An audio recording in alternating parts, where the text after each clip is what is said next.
비트코인과 가상자산 투자 늦지 않았습니다. 코인 특강 아래 링크에서 신청하세요. 하반기 XRP의 가장 큰 내러티브는 10월 ETF 승인이 아닐까 싶은데요. XRP ETF 현황과 앞으로의 영향에 대해서 한 말씀 부탁드리겠습니다. 기본적으로 XRP 현물 ETF가 승인이 되면 그때서부터 본격적으로 기관 자금이 들어오는 이유는 사실 기관이나 기업들이 현물 암호화폐를 매입하는 거는 몇 가지 어려움이 있습니다. 현물을 사가지고 장부에 적어놓으면 관련 세금 문제를 처리해야 되고 그 다음에 회계 문제, 그 다음에 어디다 보관해야 될지 수탁 문제가 이게 사실은 그 어려움이에요. 그래서 그간 비트코인 현물 ETF가 승인되기 전까지 기관이 여기에 잘 못 들어왔던 이유가 이런 문제 때문인데, 그런데 이게 ETF가 승인되는 순간 이 세 가지 문제가 일거에 해결이 됩니다. 즉 ETF를 사는 게 현물을 사는 거나 똑같은 작용을 하면서도 세금이나 회계 문제나 수탁 문제를 해결해 주기 때문에, 그래서 비트코인 같은 경우를 봐도 ETF가 승인되고 난 다음에 가격이 현재까지 한 130% 정도 올랐습니다. 이더리움도 현물 ETF가 승인되고 한동안 굉장히 고전을 했어요. 오히려 가격이 빠졌습니다. 비트코인도 사실은 처음엔 가격이 빠졌어요. 그런데 이더리움도 지금은 한 40% 정도 가격이 올랐습니다. 그러니까 이렇게 ETF가 승인되고 난 직후에 가격이 빠지는 이유는 사실은 그레이스케일이 많은 신탁 물량을 갖고 있어요. 신탁이란 뭐냐면 이게 펀드인데 이 펀드는 가입과 탈퇴라는 이런 걸 통해서 할 뿐만 아니라 기본적으로 수수료가 2% 이상입니다. 그래서 처음에는 이 펀드에 물량이 많이 들어가 있고 투자한 사람들이 많은데, XRP 같은 경우도 이게 비트코인이나 이더리움과 마찬가지입니다. 지금 그레이스케일이 XRP 신탁을 갖고 있는데 지금 그 신탁의 물량이 얼마인지는 밝혀지지 않았는데 수익률은 이게 지난해 만든 신탁인데 지금 한 400% 정도 수익을 실현한 걸로 돼 있어요. 그러다 보니까 ETF가 승인이 되면 여기 있던 물량이 이게 계속 빠져나옵니다. 빠져나오면서 이거를 이제 현금화하는 사람도 있고 여기서 빠져나와서 ETF로 갈아타는 사람들 수요가 사실은 조금 더 많아요. 왜 그러냐면 신탁에 비해서 ETF는 수수료가 싸고 이거는 즉시 매도나 매입이 될 수 있는 주식과 똑같은 거기 때문에 신탁은 팔아도 돈을 한 이틀 후에나 받아요. 가입 절차와 탈퇴 절차를 거쳐야 되기 때문에, 그런 의미에서 XRP도 이 그레이스케일의 신탁 물량이 소진될 때까지는 처음에는 생각보다 이렇게 큰 힘을 못 쓸 수도 있는데 이 문제가 해결이 되면 그때부터 본격적으로 순매입량이 늘어나면서 가격이 치고 올라갈 겁니다. JP모건 같은데 전망에 의하면 XRP 현물 ETF가 승인이 되고 6개월 내지 1년 내에 40억 달러 내지 80억 달러가 유입될 전망이다 라고 분석을 했습니다. 동시에 JP모건은 솔라나 같은 경우도 이 같은 기간에 XRP보다는 조금 적은 물량, 예를 들어서 뭐 한 30억 달러 내지 6, 70억 달러 정도가 솔라나에는 유입될 거다라는 전망치를 내놨습니다. 최근에 코인베이스 보관 지갑에서 XRP 보유량이 급격히 줄어드는 가운데 블랙록이 기관 고객 XRP를 제공하기 시작했다고 해서 화제입니다. 기관들이 바라보는 XRP의 평가가 엇갈리기 시작한 건가요? 제가 보기에 뭐 그런 건 아니고요. 우선 코인베이스 지갑에서 XRP 보유량이 줄어들었다는 거는 아마 기관이나 고래들이 장기 보관을 위해서 그들의 콜드 월렛으로 개인 지갑으로 옮겨놨을 가능성이 큽니다. 왜 그러냐면 이렇게 거래소에 있을 적에는 사실 언제 해킹을 당할지 모르는 위험이 있는데 이거를 인터넷하고 연결되지 않는 개인 지갑에 옮겨놓으면 해킹의 위험이 없거든요. 그런 이유로 줄어들었을 거고, 또 하나는 장외거래소에서 물량이 부족하기 때문에 기관들이 장외거래소에서 물건을 사기 위해서 이렇게 예약을 걸어놓는다거나 그러면 장외거래소가 그 물량을 매집하기 위해서 장내거래소의 물량을 조금씩 받아간다거나 장내거래소의 큰 지갑을 그쪽에서 사가는 경우도 있습니다. 아마 그런 경우로 물량이 줄어들 들었을 수도 있어요. 그 다음에 블랙록이 XRP를 제공하기 시작했다는 건 아마 기관들을 대상으로 기관들의 신뢰가 높아지고 XRP의 소송이 종결되기 때문에 기관들 수요가 늘어난 걸로 보이고, 그 다음에 XRP가 지금 기관 친화용 기술들을 도입하기 시작했습니다. 그러니까 그들의 XRP 레저에 허가받은 기관이 아니면 접근이 안 되게끔 하는 그러한, 즉 기관들 입장에서는 굉장히 편리한 그러한 기능들을 도입했기 때문에 기관들의 선호도가 많이 올라갔을 겁니다. 게다가 XRP가 그 송금이나 환전에 있어서 변동성으로 인해서 기관들이 손해보지 않도록 요번에 특허까지 출원해가지고 브릿지 통화로 쓰이는 것에 기관들이 안심하고 쓸 수 있는 그런 방법을 채택했기 때문에 이러한 여러 요인들이 기관들의 수요를 불러일으키고 그게 블랙록으로 하여금 XRP를 제공하기 시작한 요인이 아닐까라는 생각을 해봅니다. 이번에 책을 출간하시면서 리플을 5가지 파트로 설명 주셨습니다. 이제 첫 번째로 리플이 기존 금융을 혁신했다고 표현해 주셨는데 이게 어떤 내용인지 자세한 설명 부탁드리겠습니다. 기존 금융은 사실 송금이나 환전에 많은 한계를 갖고 있습니다. 한마디로 우리가 알고 있는 스위프트 시스템 같은 경우는 이거는 사실은 송신망이 아니라 통신망이에요. 과거에는 텔렉스라는 걸 써가지고 서로의 정보 교환을 했습니다. 금융기관들이. 그런데 이거는 해킹당하기가 쉬워요. 그래서 은행이 텔렉스를 받으면 이게 확실한 정문지를 알기 위해서 오히려 다시 전화를 걸어서 확인해야 돼. 네가 지금 보낸 거 네가 보낸 거 맞죠? 이런 식으로. 그리고 이렇게 통신망으로 접수한 내용을 가지고 송금을 할 적에는 그 은행이 기존에 쓰던 송금망을 통해서 송금을 하는 겁니다. 그러다 보니까 송금 시간도 많이 걸리고 수수료도 굉장히 비쌉니다. 과거에는 한 8% 내지 한 23%.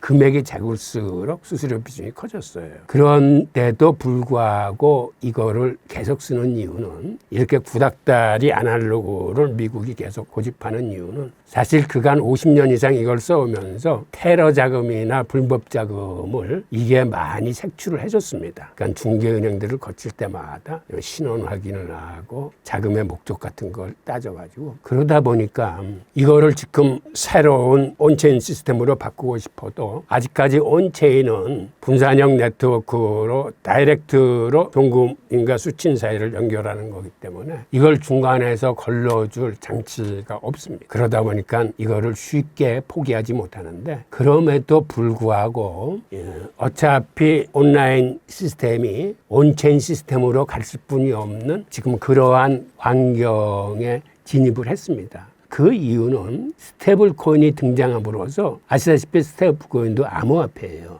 이것도 분산형 네트워크에서 지갑에서 지갑으로 다이렉트로 송금이 되는 겁니다. 그러다 보면 이제 스테이블 코인이 법적으로 송금이 허용되기 시작하면 근본적인 틀 자체가 바뀌기 때문에 스위프트 시스템도 변신을 해야 될 거예요. 기존의 온라인 시스템이 아닌 온체인으로 갈아타야 될 겁니다. 그리고 스위프트 시스템도 이미 그런 준비를 하고 있어요.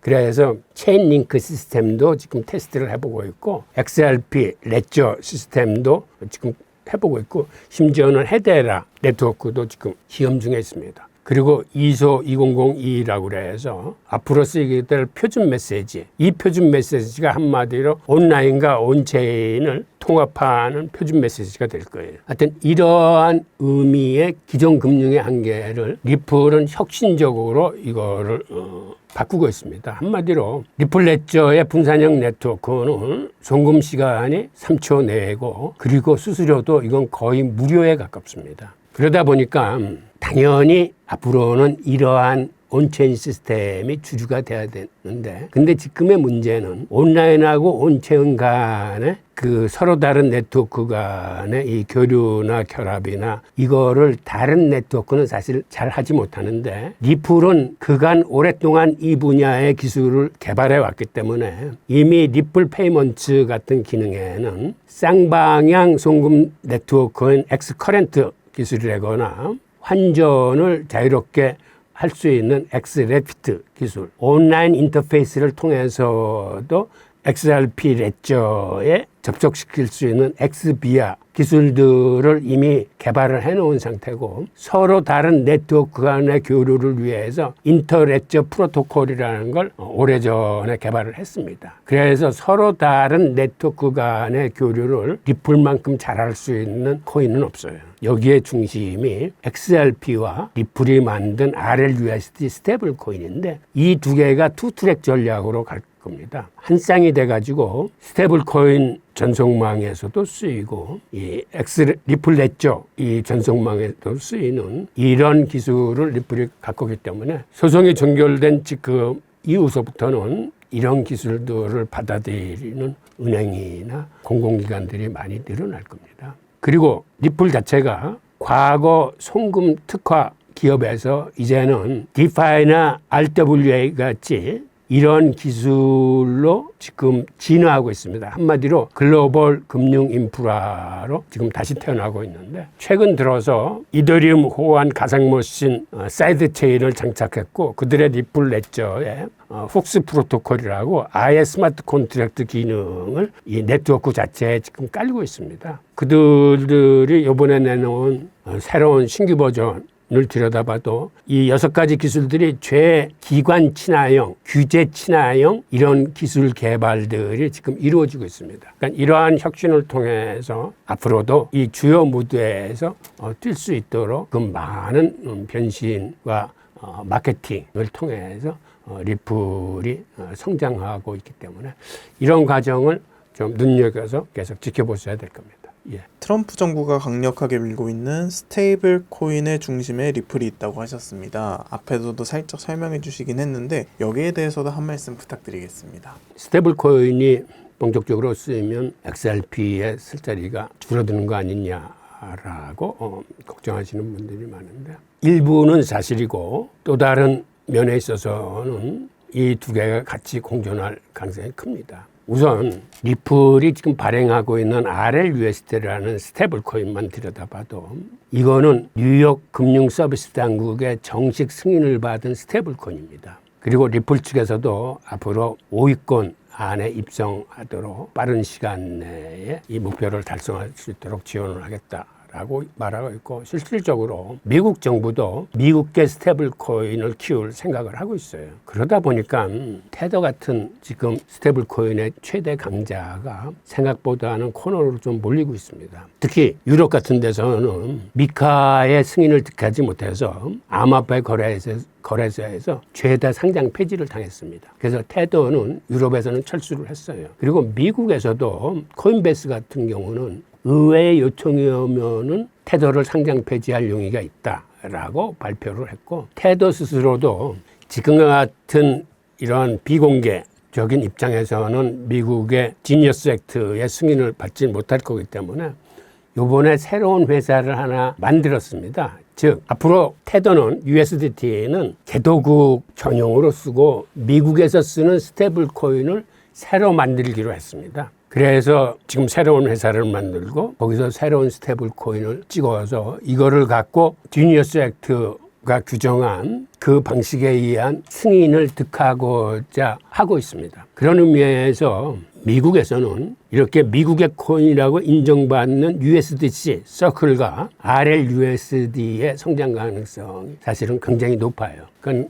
그럼에도 불구하고 미국 정부는 그 테더 같은 거를 크게 키울 생각이 없거든요. 왜 그러냐면 그건 중국계 자본이라고 지금 보고 있는 거기 때문에, 이런 의미에서 RLUSD가 생각보다는 성장 가능성이 지금 높고, 기본적으로 스테이블 코인 시장은 인제 시작입니다. 지금 이제 규모가 한 2,700억 달러 정도 되는데, 이게 3년 내로 2조 8천억 달러, 즉 지금보다 10배 정도로 커질 겁니다. 인제서부터 시작인 의미에서는 미국계 스테이블 코인들의 성장 가능성이 높다, 이렇게 보여지고, 그 다음에 리플 스스로도 투트레 전략으로 이 RLUSD 스테이블 코인과 XRP를 쌍으로 하는 거래를 지금 본격적으로 늘리고 있습니다. 즉, 이 얘기는 무슨 얘기냐면 스테이블 코인과 XRP가 같이 쓰임으로 해서 송금이나 환전에 다른 스테이블 코인보다 훨씬 유리합니다. 왜 그러냐면 달러로만 송금이나 환전이 되면은 다른 코인, 스테이블 코인도 큰 역할을 하겠지만 이게 달러 연동 스테이블 코인 이외에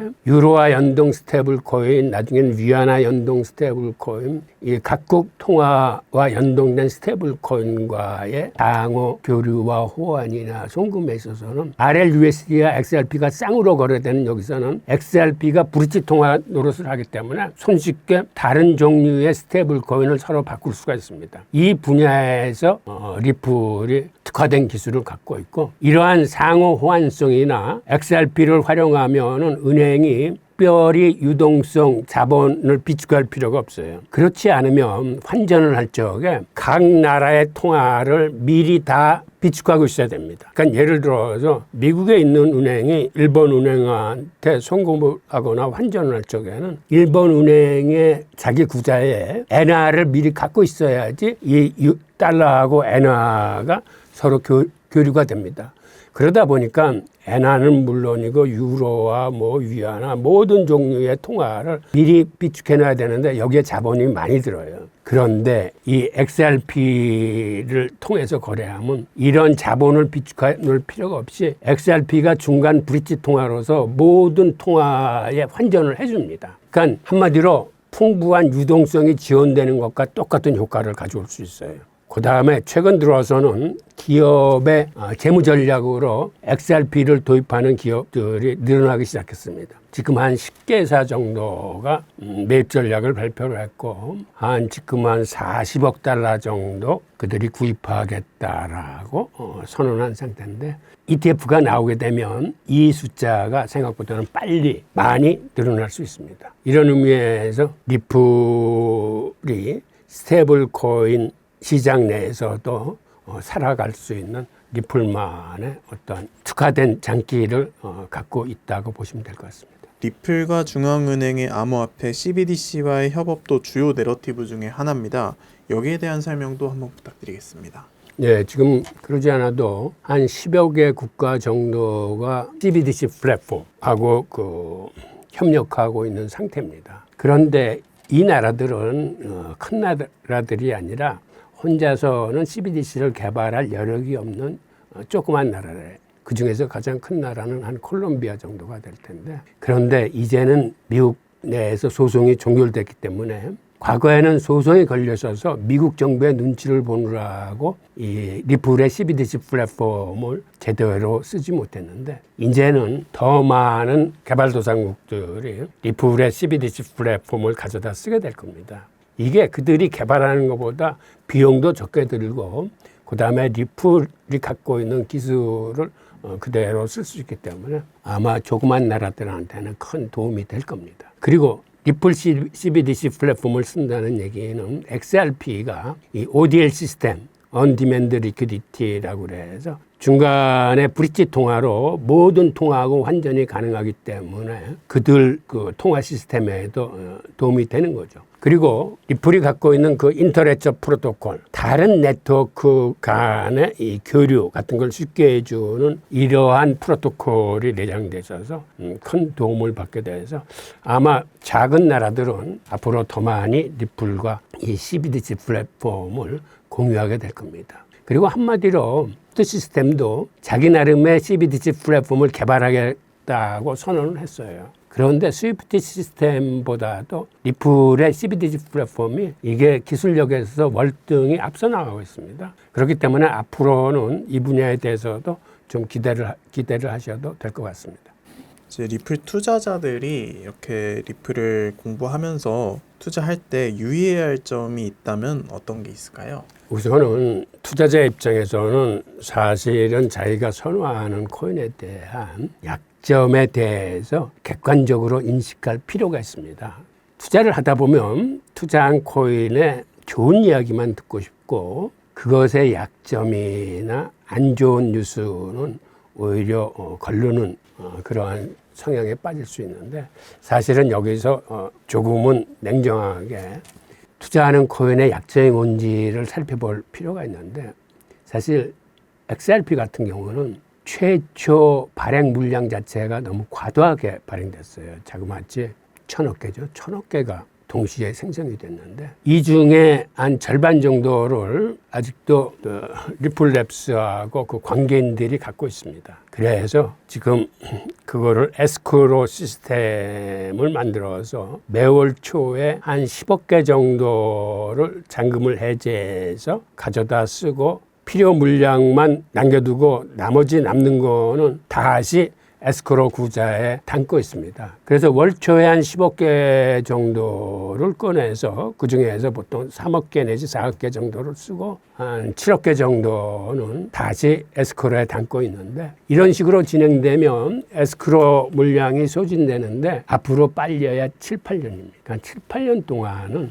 에스크로 구자의 물량으로 인해서 쉽게 급등하기는 만만치 않을 겁니다. 그래서 리플에 대한 기대는 이 에스크로 물량이 소진되는 7, 8년 후에 본격적으로 가격 상승이 이루어질 거다라고 보셔야 되고 또 하나의 요인은 이게 소진이 되면 어떤 효과가 있냐면 지금 비록 금액은 크지 않지만 수수료로 쓰이는 XRP는 지금 다 소각되고 있어요. 그 얘기는 뭐냐면 에스크로 물량이 소진되면은 이제 XRP는 디플레이션 코인으로 바뀝니다. 물량 자체가 점점 줄어드는 코인으로 가기 때문에 다른 코인들과 이제는 차별화되는 거죠. 7, 8년 후에는 디플레이션 코인으로 간다는 거고. 지금 XRP 거래 물량의 거의 4분의 1이 우리 한국에서 유통되고 있어요. 특히 한국인의 팬덤이 대단합니다. 한국인들의 XRP 사랑이 대단히 높아요. 그래서 우리가 기본적으로 이러한 상황은 인식을 하고 그러다 보니까 외국에서 보는 입장이 한국 사람들은 왜 저렇게 리플을 사랑하지? 라는 시각으로 이렇게 들여다보고 있는데 하여튼 이러한 요소들도 우리가 객관적으로 인식할 필요는 있어요. 그러면서 투자는 어떤 이러한 객관적인 시각을 유지하면서 투자 결정을 하시는 게 좋을 것 같습니다. 그 가격에 대해서 좀 여쭤보려고 하는데 앞에서 말씀 주셨다시피 가격 전망은 조금 어려운 부분이 있어서 교수님이 생각하시는 것만 말씀 주시면 좋을 것 같습니다. 아니, 저는 생각 자체가 없고요. 그냥 가격 예측이 불가능하기 때문에 다른 전문가들의 말씀을 옮기겠습니다. 다른 예측 모델에 따르면 2025년에는 XRP 가격이 약 3달러 내지 5달러 범위에서 움직일 거로 예상되며 일부 낙관적인 전망은 10달러까지도 가능하다는 이런 예측이 있습니다. 그런데 이거는 사실은 ETF 승인 이후에 기관 및 기업 트레저리 자금 유입이 어느 정도 되느냐에 따라서 변동 가능성이 있습니다. 또 일부 분석가들은 XRP가 앞으로 5년 후에는 10달러 내지 20달러 선에서 움직일 거다. 그리고 어떤 전망가는 심지어 50달러를 넘어설 수도 있다라는 이런 예측을 내놓고 있습니다. 즉 이런 예측의 토대에는 리플이 금융 분야에서 스위프트 시스템을 제치고 지금 뭐 아마존이나 구글 같은 압도적인 위치에 등극하게 되면 이러한 가격도 이제 가능하다는 이런 일부 전문가의 분석이 있는 걸 참고하시기 바랍니다. 비트코인 하락으로 리플의 가격 또한 덩달아 내리고 있는데요. 리플 하반기 전망 어떻게 보시나요? 네, 저는 뭐 XRP뿐만 아니라 아직 많은 메이저 알트코인들이 많이 좀 눌려져 있고 저평가가 되어 있는 코인들이 많기 때문에 비트코인의 추가 상승과 함께 덩달아 올 수 있는 순환매 사이클의 그 역사적 패턴은 아직 남아있다라고 생각을 합니다. 그래서 올해와 내년을 기점으로 우리가 매도할 수 있는 타이밍이 저는 올 수 있다라고 바라보기 때문에 XRP 역시 하반기 전망 굉장히 좋게 좀 바라보고 있다, 이렇게 말씀드릴 수 있을 것 같네요. 하반기 XRP의 가장 큰 이슈는 10월 ETF 승인이 아닐까 싶은데요. XRP ETF 현황과 앞으로의 영향에 대해 한 말씀 부탁드려도 될까요? 네, 일단 XRP 현물 ETF에 대해서 리플의 CEO 브래드 갈링하우스가 굉장히 공격적인 좋은 발언을 또 해줬었죠. 시간 문제다라는 말을 했었고, 또한 백악관의 준비 자산에 XRP가 충분히 포함될 수가 있을 것이다, 또 이런 힌트거리를 제공해 줬는데요. 저는 충분히 가능성이 있는 말이라고 생각합니다. 일단 PD님 승희님께서 말씀 주신 것처럼 한 10월 중하순서부터 11월 때까지 XRP 현물 ETF의 파이널 데드라인, 그 SEC의 결정 기한이 이제 마련되고 있기 때문에 그때 어느 정도 승인할 수 있는 그런 가능성은 열려 있다라고 생각을 하고, 아마 높은 확률로 한 10월, 11월을 기점으로 해서 블랙록에서도 이제 실질적으로 현물 ETF를 신청하는 움직임이 나올 것이라고 생각을 합니다. 또한 11월 4일에서 5일 정도는 미국 뉴욕에서 스웰이라고 하는 연례 행사가 열리게 되는데, 거기에 나스닥의 회장뿐만 아니라 블랙록의 디지털 자산 임원 이 맥스웰 스탠이라는 사람이 또 연사로 참석을 하게 되거든요. 그 말은즉슨 리플과 블랙록 간의 어떤 유착 관계가 여전히 남아있다라는 것을 우리가 알 수 있는 대목이고, 또 블랙록이 뒷배로 있는 온도 파이낸스가 지금 마련하고 있는 미 국채 토큰화 상품이죠. OUSG 역시 리플 원장을 지원하고 있고, 또한 블랙록이 운영하고 있는 비들 펀드 그 시크릿타이즈와 함께 최근에 RLUSD와 함께 이 스마트 컨트랙을 만들어갈 것이다, 리플 원장을 활용할 것이다, 이런 오피셜한 기사가 나왔거든요. 그런 것만 미뤄보더라도 블랙록의 XRP 현물 ETF의 신청은 이미 따놓은 당상이며, 우리가 올해 4분기까지 올해 연말까지 좀 여유롭게 시계열을 길게 놓고 본다면 XRP 역시 좋은 파급 효과가 나올 수 있을 거라고 좀 바라보고 있습니다. 최근 코인베이스 보관 지갑에서 XRP 보유량이 급격히 줄었다고 하는데, 그 가운데 블랙록이 기관 고객에게 XRP를 제공하기 시작했다고 해서 화제인데요. 기관들이 바라보는 XRP의 평가가 엇갈리기 시작하는 건가요? 네, 실제로 코인베이스에서 막대한 양이 있었다가 어떤 콜드 월렛으로 확 물량 자체가 이동됐던 이력이 있었거든요. 저는 개인적으로 그 기사 자체, 그 이동 자체를 기관의 매집 현황이다라고 좀 바라보고 있습니다. 물론 그 매집 현황이 ETF를 준비하는 그들끼리의 매집일 수도 있고, 혹은 디파이를 활용하기 위해서 코인베이스에서 XRP를 긁어간 걸 수도 있고요. 또한 RLUSD를 확장시키기 위해 어느 정도 예치해 놓을 수 있는 자금으로서 활용할 수도 있겠지만, 결국에는 이 XRP 코인의 유틸리티가 커질 수밖에 없는 방향성이 점점 잣대로 마련되고 있다, 이렇게 좀 말씀드릴 수 있을 것 같아요. 무엇보다 최근에 도플러 파이낸스라든지 플레어 네트워크, 그리고 엑셀라 네트워크와 함께 만들어진 MXRP 수익 형태가 만들어지면서 이제 RLUSD 자체가 전통금융과 융합되는 형태로 디파이 생태계가 점점 커져가고 있거든요. 또한 올해 중반부를 기준으로 해서 리플사는 퍼미션드 덱스 자체를 도입하면서 기관들이 이제 AML이라고 하는 자금 세탁 방지와 KYC, 고객 확인 제도를 완전히 투명하게 보급할 수 있는 그 업그레이드 자체를 시행했다 보니까 이 기관의 채택이 정말 물밀듯이 들어오고 있습니다. 또 그 부분의 일환으로 플랭클린 템플턴과 싱가포르의 대형은행 DBS가 파트너십을 맺으면서 리플 원장과 RLUSD를 통해서 또 토크나 대출과 레포 시장의 연결고리도 만들어가고 있거든요. 이런 것만 미뤄보더라도 정말 기득권 은행 기관, 금융회사에서 XRP를 매집할 수 있는 창구의 역할로서 또 마련되는 그런 움직임이 많이 나오고 있기 때문에, 최근에 코인베이스에서 어느 정도 물량이 이동됐다는 것은 어떻게 보면 또 자연스러운 수순이지 않을까. 결국에는 리플 XRP의 공급량도 제한이 되어 있기 때문에 결국 공급 쇼크가 나올 수 있는 가능성, 그리고 블랙록에서 정말 정통적인 현물 ETF가 뚫리게 되면 지금까지는 현물을 가지고 있지 않은 상품들, 옵션이나 이런 선물 상품들이 상장된 거지만, 현물 ETF가 뚫리게 되면 지금 비트 이더처럼 블랙록이나 피델리티, 비트와이즈와 같은 그런 대형 기득권 자산 운용사에서 XRP 현물을 직접적으로 쥐고 있어야 되기 때문에 이 역시 공급 쇼크를 가지고 올 수 있는 포텐셜이 있다라는 거 매우 고무적으로 볼 수 있을 것 같습니다. 이번 트럼프 정부가 강력하게 밀고 있는 것이 스테이블 코인으로의 전환이잖아요. 리플은 여기에서 어떤 역할을 하고 리플의 미래는 어떻게 전망하시나요? 네, 맞습니다. 이제 트럼프 대통령이 지니어스 액트 법안을 굉장히 빠르게 통과시키면서 미 단기 국채에 대한 수요처를 확보했다라고 볼 수가 있겠죠. 지금 굉장히 빠른 속도로 USDT라든지 USDC와 같은 미국 달러 기반의 스테이블 코인이 동남아시아 지역이라든지 이런 개발도상국 쪽에서 꾸준하게 확산되고 있는 것이 사실입니다. 그래서 어떻게 보면은 그 지니어스 액트라는 말과 같이 천재 행동 법안이다라는 그런 해석이 맞아떨어지는 것도 같은데요. 리플 원장도 이런 달러 기반 스테이블 코인들이 올라가는 부분에 있어서 꾸준히 채택이 되고 있다는 걸 일단 좀 말씀드리고 싶어요. USDC, 서클사에서 찍어내는 스테이블 코인 역시나 마찬가지로 이더리움이나 솔라나와 같은 이런 메인넷에도 올라가지만, 리플 원장에도 주주가 이루어지면서 꾸준히 XRP의 유틸리티가 커지고 있고, 또 리플사 같은 경우는 작년 연말을 기점으로 직접적으로 달러 기반 스테이블 스테이블 코인을 발행을 했죠. 이것은 또 NYDFS라고 하는 뉴욕 금융 서비스청에 이미 인가를 받았고 또 최근에 리플사는 은행의 행보를 가기 위해서 통화감독청이라고 불리는 OCC에 내셔널 트러스트 뱅크 은행 인가 신청까지 했습니다. 한 발 더 나아가서 리플사는 연준의 마스터 계좌를 사상 최초로 신청을 했기 때문에 지금 현재 뉴욕 주정부 단위의 승인을 받은 RLUSD가 이제 연준의 마스터 계좌까지 뚫리게 된다면 연방정부의 승인을 받은 최초의 스테이블 코인으로 자리매김이 되면서 그 준비금 자체를 연준에서 직접적으로 보관을 하고 페드와이어 펀드 서비스와 페드나우 서비스의 리플 USD, RLUSD가 활용되면서 그 백엔드에서는 XRP가 완전한 유틸리티로 작용될 수 있는 그 시기가 저는 반드시 올 수밖에 없다라고 생각을 합니다. 그렇기 때문에 트럼프가 지금 밀고 있는 스테이블 코인과 이 리플사의 사업 영역과는 궤를 같이 하고 있다라고 볼 수가 있습니다. 그래서 한편에서는 리플이 스위프트가 처리하는 연간 결제 규모 14%만 점유해도 리플의 가격은 단순히 $900 이상으로 뛸 수 있다고 하는데요. 가능한 시나리오라고 보시나요?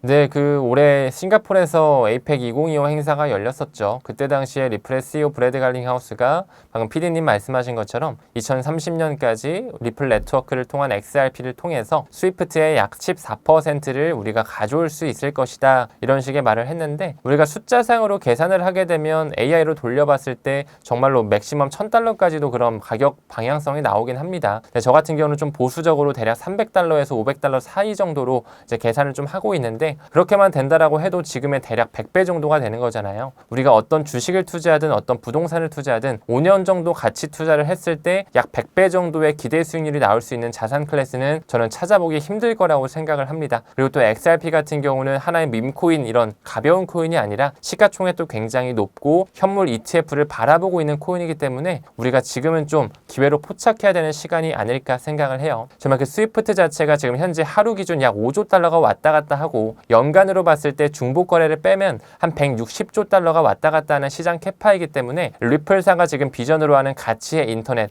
이 스위프트망 자체를 리플레이스먼트 하겠다, 대체하겠다라고 하는 이 목표를 봤을 때는 앞으로 XRP의 효용 가치는 굉장히 커질 수 있는 포텐셜을 지녔다라고 이렇게 좀 에비던스로 말씀드릴 수 있을 것 같습니다. 앞으로 주목해야 할 리플의 이벤트는 어떤 것들이 있을까요? 네, 일단 뭐 앞으로 나올 수 있는 XRP 호재거리들은 무엇보다도 전통 금융권에서 리플렛을 채택해가지고 그들끼리의 있던 결제 솔루션 자체에 XRP를 활용할 수 있는 시기, 더 나아가서 노스트로 보스트로라고 하죠. 정말 그 결제단 자체가 지금 프리펀딩 개념으로 굉장히 비효율적인 부분에 처해 있는데 이거 자체를 XRP로 활용하면 그 2경, 3경원이 넘어가는 유동성 문제를 해결할 수 있다라고 하는 그 트리거 포인트가 아마 XRP에 있어서는 가장 큰 상승 요인으로 작용하지 않을까. 즉 다시 말해 리플사는 지금 뭐 스테이블 코인 사업, 커스터디 사업, CBDC 사업도 하겠지만 결국에는 이 크로스보더 페이먼트라고 하는 국경 간 결제 시장, 이 스위프트와 궤를 같이 하기 때문에 여기서 채택이 돼서 정말 유틸리티가 커질 수 있는 그 시기가 매우 중요할 것 같고 뭐 현물 ETF도 너무나 중요하겠지만 이제 스위프트 자체에서 이 토큰화 결제에 대한 통합을 과거부터 실험해 왔고 이제 올해 11월 22일을 기점으로 새로운 표준이죠. ISO 20022 이 메시징 표준 자체를 완전히 마이그레이션을 끝내기 때문에 그렇게 된다면 스위프트와 공존하고 있는 리플 네트워크에 대한 효용 가치는 더더욱 올라가서 그 백엔드에서는 XRP가 활용될 수 있는 토대, 저는 충분히 우리 앞에 나타날 수 있다라고 생각합니다. 리플사는 CBDC가 발행할 수 있는 플랫폼을 출시했다고 하는데요. 리플은 CBDC 발행 시장에서의 경쟁력은 어느 정도라고 할 수 있을까요? 네, 사실상 이 리플사가 보유하고 있는 CBDC 플랫폼은 정말 감히 말씀드려서 대체할 수가 없다라고도 좀 말씀드리고 싶습니다. 리플사는 2년 전서부터 리플 원장, XRP 레저를 기반으로 한 CBDC 플랫폼을 만들었고 각국 약 30개가 넘어가는 정부 기관, 중앙은행들과 함께 파일럿 테스트를 해왔거든요. 우리가 알고 있는 부탄이라든지 팔라우, 몬테네그로, 조지아,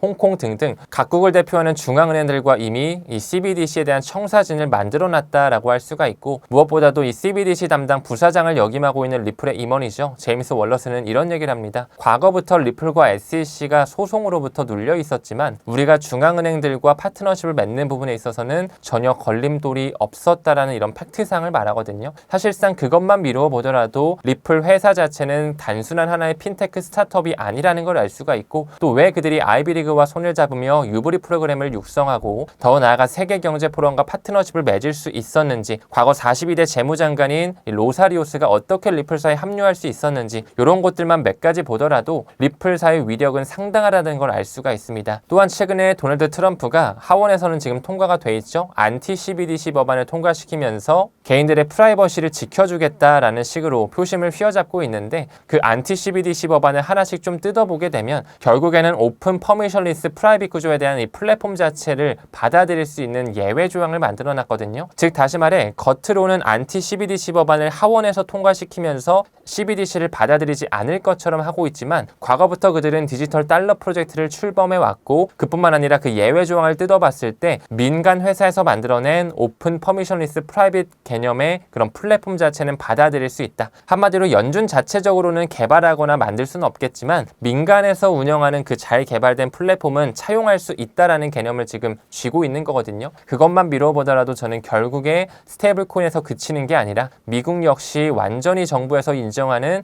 디지털 달러, 이런 스테이블 코인의 진화 형태로서 CBDC가 만들어지면서 리플 원장의 플랫폼이 활용되고 XRP가 전 세계를 아우르는 그런 중립적인 브릿지 통화로 쓰일 수밖에 없다라고 생각을 합니다. 그래서 이 부분 같은 경우는 뭐 하루아침에 이루어지는 게 아니라 워낙 긴 시간 동안 파일럿 테스트가 이루어지고 약간 각국의 중앙은행들과 또 IMF, BIS와도 꾸준히 안정성을 검증하는 과정에 있기 때문에 최소 5년에서 10년까지 우리가 좀 바라보면서 CBDC 세상을 미리 준비해야 되지 않을까? 이것이 저의 지론입니다. 리플이 수수료로 소각되는 물량이 있는 걸로 알고 있는데, 앞으로 그러면 이렇게 실제로 사용된다면은 이런 것들이 리플 가격에는 어떤 영향을 미칠 것으로 보시나요? 네, 일단 뭐 모든 자산 클래스가 그럴 것 같아요. 뭐 부동산이 됐든 실물 금이 됐든 주식이 됐든 코인이 됐든 결국에 사고자 하는 사람이 많아지는, 즉 수요가 많아지면 결국에는 올라갈 수밖에 없겠죠. 왜냐하면 공급량은 제한적이니까요. XRP 같은 경우에 총 발행량 자체, 토크노믹스를 바라보게 되면 1000억 개로 다 발행이 돼서 나온 그런 코인입니다. 그리고 XRP에 대해서 중앙화된 성격을 띄었다라고는 할 수 있겠지만 온전히 탈중앙화되어 있는 중립적인 어떤 성격을 띈 하나의 브릿지 통화로 설계된 코인이라고 볼 수가 있습니다. 그래서 지금 현재 그 소각량을 봤을 때는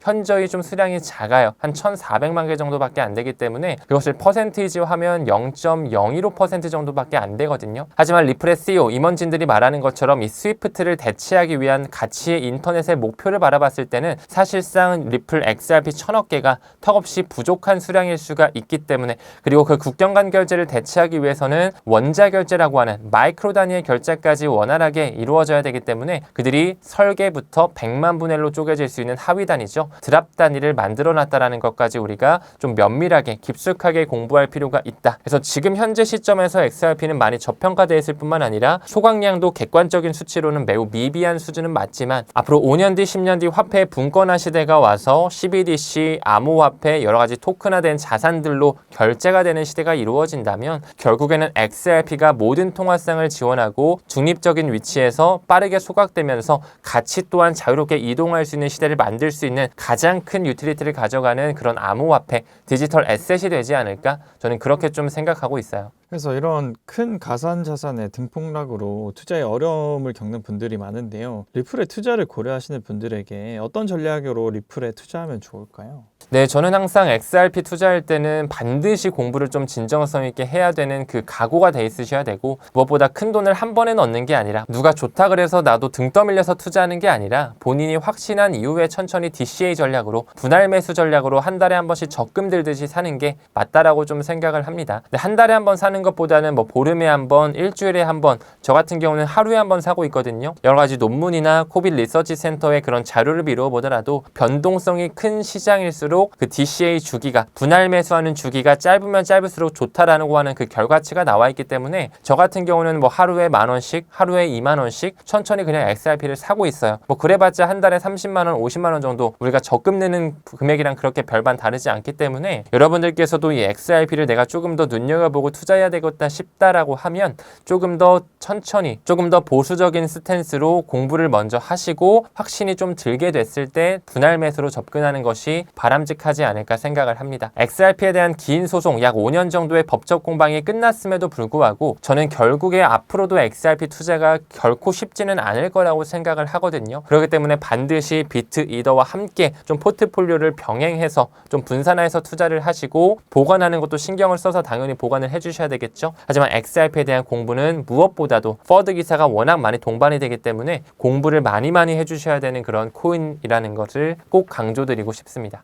네, 이제 9월달 마지막 날에 이제 경제원탑 채널과 함께 저희 문창훈 작가가 같이 이제 연합을 해가지고 여러분들께 특강을 좀 제공하려고 합니다. 그래서 이번 특강을 통해 여러분들께서 지금 최근에 좀 가격이 지지부진하다 보니까 아마 조금 두려워하시고 내가 지금 시장을 빠져나가야 되는 게 맞지 않을까 이렇게 또 고민하시는 분들이 많으실 것 같은데 앞으로 올해 2025년을 좀 더 큰 그림으로 보고 이제 미국에서의 이런 제도적 움직임들을 좀 우리가 타파하면서 어떻게 내가 코인 투자 전략을 가져가야 되는지 좀 정립해 가셨으면 좋겠고요. 제가 최근에 서울에서 열렸던 XRP 서울 2025 행사에서 리플 XRP에 대한 펀더멘탈에 대해서 한 15분 정도 강연한 거 있는데 굉장히 내용이 좀 좋았다 보니까 리플의 임원진들께서도 좋다라고 얘기를 해줘서 또 11월에 제가 이제 리플사 직접 행사에도 초청을 받게 됐거든요. 그 강연 자체도 제가 조금 더 농축을 해가지고 여러분들께 전달드릴 수 있는 그런 특강으로 만들어 볼 수 있도록 하겠습니다. 그래서 특강 자체가 뭐 대략 1시간 반 정도가 진행이 될 텐데 가격을 굉장히 저렴하게 좀 책정을 했어요. 치킨값보다 저렴한 2만 원 정도 선으로 했기 때문에 여러분들께서 부담 없는 가격 선으로 해서 한 1시간, 1시간 반 정도는 내가 뭐 미래 사이클에 대해서 뭐 스테이블 코인, CBDC에 대한 세상이 온다라고 하는데 내가 지금 암호화폐 투자는 어떻게 가져가야 되고